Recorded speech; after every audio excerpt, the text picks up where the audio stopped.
Hello, Feuzion. My name is Alex Fuse, and you are watching a brand new Sports Fusion episode. On today's show, he is an ESPN.com reporter for the MLB, Mr. Jerry Crasnick. So, Jerry, how are you doing on this busy Wednesday? I'm good. How are you? Good. So, let's get right to it. I know that you've been covering a lot of baseball, but also you've been covering the interesting story of Tim Tebow. And I know you were out there for the tryout of for his MLB career. So, where is Tim Tebow now, and where do you see him in the future with the MLB?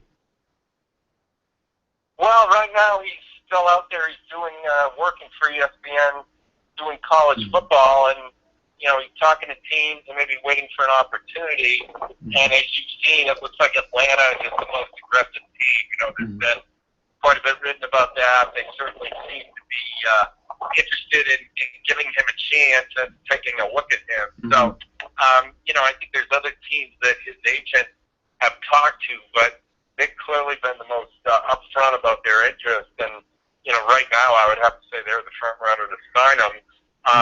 If they do that, then they just have to figure out what path to take with him. It looks like he probably would go to instructional league with a bunch of young kids and work there, and then maybe go to the Arizona Fall League and see how he does, and then probably go to spring training and have to determine where he's going to play in 2017. Yeah, definitely.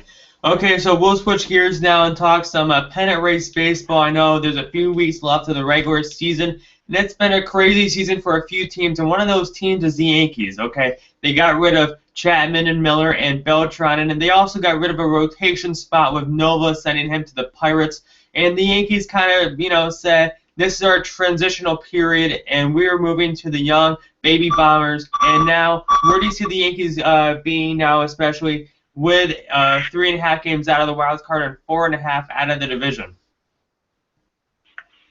Yeah, look, I think it was probably a good move for them to start going with young kids, and as we've seen with Gary Sanchez, some of the other younger guys like Gregorius and Castro, they have sort of a new energy and a new look. It's probably not going to work for this year. I just don't think they're going to be able to climb over all the teams above them, to get to the postseason. They have 3 teams in the AL East, but they've done a nice job in terms of replenishing their farm system and really getting some youth into the system. And I think it's going to be good for them long term, even though maybe they take a short term hit for it. Yeah. And one team that has basically done this in the past for the past few seasons is the Chicago Cubs. And the Cubs have done an outstanding job this season, really breaking out. And they're their #1 pick for really going far in the playoffs. So do you see this Cubs team doing well in the playoffs this season? Yeah, look, they have very good pitching. They have a good young lineup. They have a great manager, Joe Madden.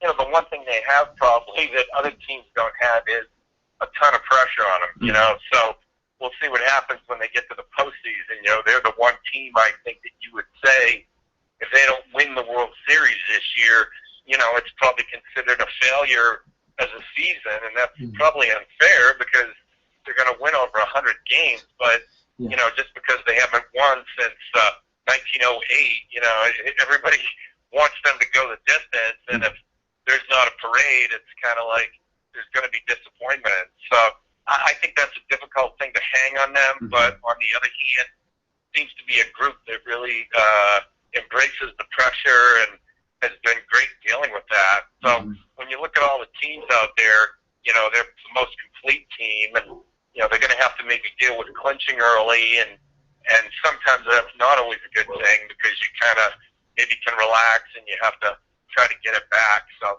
that's something that Joe Madden's going to have to try to figure out in terms of his, how much he rests players and usage of his pitchers. But it certainly beats the alternative. Yeah, for sure. And on the American League side, a lot of people are saying either the Red Sox or the Rangers. So those two teams, I think, are definitely going to be in the World Series contendership if they can make the playoffs. I know the Red Sox are in first as of right now in the American League East. And the Red Sox have also dealt with some bullpen issues over the past few months. So do you see this Red Sox team doing well in the playoffs if they do make it? Well, look, they got the makings of a team that could go deep. You know, the David Price has been better, and you know, you have Pomerantz, and you know, the rotation certainly has been pretty good. I mean, some of these guys have really pitched better. You know, they have a good mix of youth and veteran guys. They have the David Ortiz storyline, kind of a sentimental storyline to motivate them. But I think, you know, when you look at the American League, there's really kind of a blanket you could throw over a bunch of teams. You know, a lot of people think Toronto might be the best team, the most complete team in the league. Texas certainly has been very good for the most part. You know, Cleveland has a very strong rotation and kind of an underrated offense. So, you know, while the Cubs maybe are the clear favorite in the National League, I don't know that you could say there's a clear favorite in the American League. Yeah. And, okay, Mr. Crasnick, before I wrap up this interview, I want to ask you a few questions about your career, and I want to ask you, I bet you were a big baseball fan growing up, and when did you find out that this is exactly what you wanted to do, to be a baseball writer? Well, I grew up in Maine, so, you know, we were Red Sox fans back then, and that was back with the Carl Yastrzemski Red Sox, and, you know, in the 60s, 70s, and I went to Boston University, so I got to go to the Bucky Dent home run game and see a lot of cool stuff. You know, I don't know that I ever really envisioned that I would do this for a living, but when I got out of college, I went to work at a small paper in Maine, and you know, kept going to a little bit bigger papers, and finally I got a call to go work at the paper in Cincinnati, the Cincinnati Post, covering Pete Rose and the Reds, and that was almost 30 years ago. So, you know, I don't know that I ever envisioned or planned it out this way. Sometimes things just kind of happen to you, but I certainly feel fortunate. I've got to see some really exciting things, and, you know, I love baseball more than any other sport. I just think it's the best sport to cover, and I'm biased, but so it's been a lot of fun. Yeah, definitely. And I know you mentioned Pete Rose, and I don't want to get into this argument right now, but I'll ask you, do you think Pete Rose should be in the Baseball Hall of Fame? Well, I mean, I think for his playing days, you know, to me, I probably would say yes. I don't think he ever threw a game or you know, anything like that. On the other hand, you know, there's some evidence that he's been on baseball as a player. You know, he certainly did as a manager.